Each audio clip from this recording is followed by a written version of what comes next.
tomto videu sa budeme venovať vstupným bránam do bytového domu. Povieme si, aká je ponuka vstupných brán a vysvetlíme si aj to, aké dvere sú do bytového domu vhodné. Ako prvé by som vám rád predstavil plastové vstupné dvere.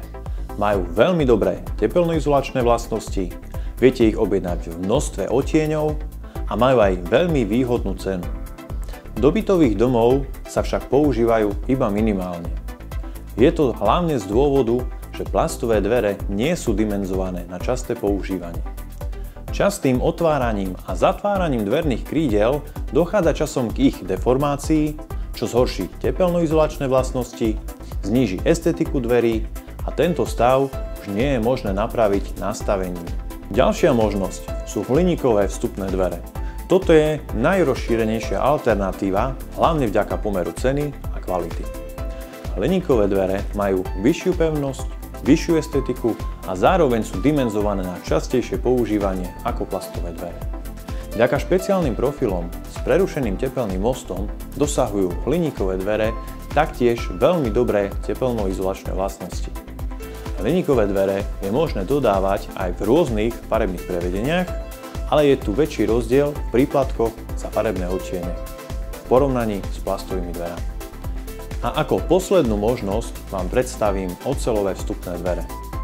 V tomto prípade sa jedná o vstupné dvere s najvyššou pevnosťou a pritom stále s veľmi dobrými tepelnoizolačnými vlastnosťami. Tieto vlastnosti zabezpečujú prémiové profily od značky Janssen, z ktorých sú dvere vyrobené.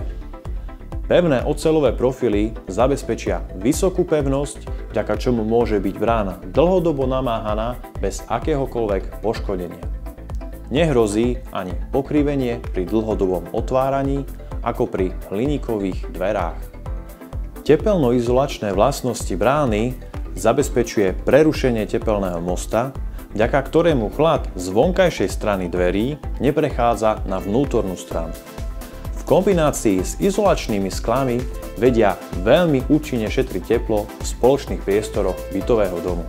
Ak to teraz mám celé zhrnúť, tak plastové dvere do bytového domu sú asi najmenej vhodné.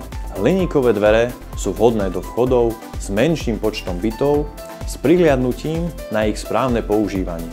V takom prípade by životnosť hliníkových dverí mala byť 15 a viac rokov. A na záver tu máme oceľové vstupné dvere, ktorých životnosť je bez vážnej údržby kľudne aj 30 rokov aj pri vyššom zaťažení.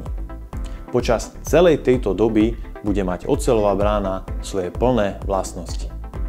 Ďakujem za sledovanie videa a teším sa na vás pri ďalšom. Dovidenia.